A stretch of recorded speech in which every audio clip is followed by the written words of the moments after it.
Bonjour et bienvenue à toutes celles et ceux qui nous rejoignent sur la chaîne YouTube Atelier technique industriel du film CCI de Granville, situé dans la Manche. Donc bienvenue sur cette suite de prise en main basique en HTML. Et sur ce chapitre 11, on va voir comment insérer une image sur une page web.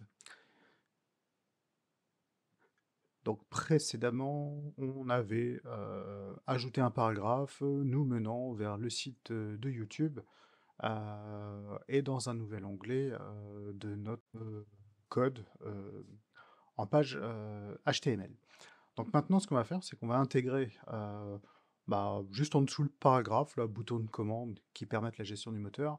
Juste en dessous de ce paragraphe-là, on va ajouter une photo. On va ajouter la photo d'un moteur électrique asynchrone qui voilà, va animer un petit peu notre page web, qui au final n'y a que du texte.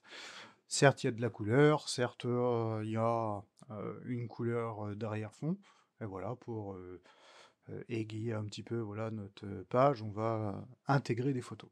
Alors pour cela, on va directement aller sur le code HTML, donc de accueil, et comme moi je vais le mettre sous le paragraphe ici vert, ce paragraphe c'est celui-ci. Donc bouton de commande qui permettent la gestion du moteur, donc on est bien ici. Et bien juste, tiens là, entre les deux espaces ici, eh bien on va ajouter notre photo. Alors pour cela, déjà, on va aller charger la photo. Alors je retourne donc là sur le dossier page web, le dossier dans lequel j'ai sauvegardé le fichier HTML accueil et plan électrique. Et moi j'avais déjà copié donc une image, l'image d'un moteur électrique. Voilà, donc ce moteur. Fichier, type de fichier, là on est en type GFIF. Après voilà, vous mettez du JPEG, du PNG, voilà, ça fonctionne aussi. Donc là, en fait, on va charger une image. Donc ça veut dire que le navigateur, ça veut dire que l'endroit où vous allez stocker votre code HTML, si vous voulez qu'après votre page soit en ligne, il va falloir que l'image ici du moteur soit aussi en ligne.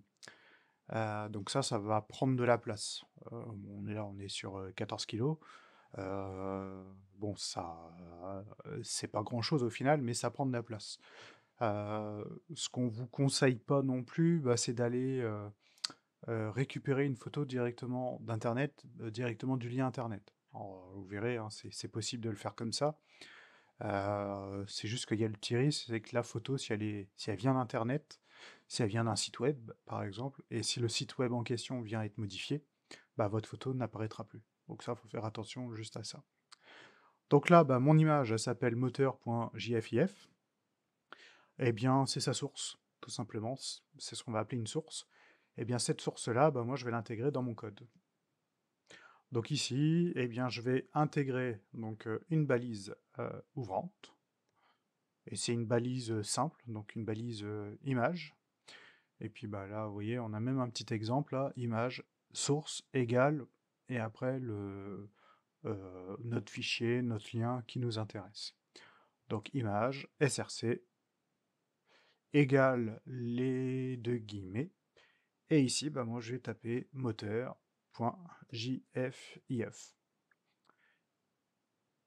Donc voilà pour ça, j'enregistre et j'actualise la page web. Et là, j'ai bien la photo de mon moteur au final qui apparaît. Donc la photo de mon moteur apparaît, elle est de cette taille-là. Alors là, si je mets la page à 100%, voilà ce que ça va donner en fait sur la page web. Pour l'instant, je n'ai aucun regard sur la modification de la hauteur, de la largeur de la photo, des contours, de la position de la photo. Là, on est vraiment que sur du basique, c'est vraiment déposer les données en vrac, si je peux dire. On verra sur la deuxième partie de l'apprentissage du code HTML, on verra la partie CSS, qui nous permettra en fait d'organiser au mieux nos photos, nos images, nos liens sur une page pour que ça soit un petit peu plus propre et un petit peu plus sympa d'un point de vue visuel. Donc là voilà, là c'est qu'une photo. Si je cherche moteur électrique, tiens, par exemple, je vais aller sur images. Cette image-là, elle me plaît bien. Hop, je fais copier le lien de l'image. Je retourne ici.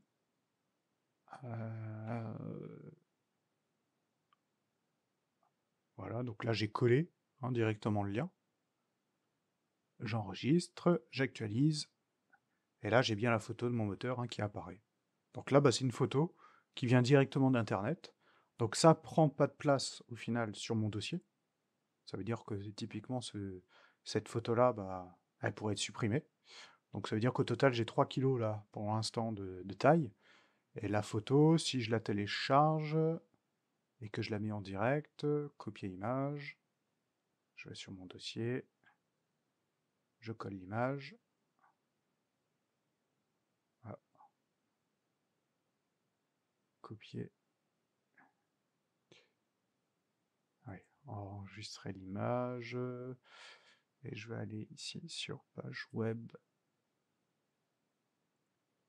C'est du JPEG. Donc là, déjà, là, je suis sur 270 kilooctets. Bon, certes, la photo, on peut la compresser, on peut réduire sa taille, mais néanmoins, voilà, je vois que ça peut prendre de la place.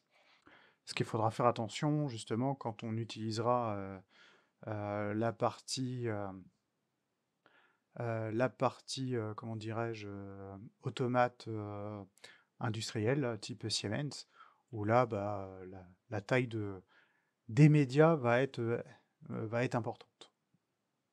Voilà, donc là, je remets mon moteur, là, je reviens en arrière, hop, j'enregistre, je réactualise, et je reviens avec ma photo de départ.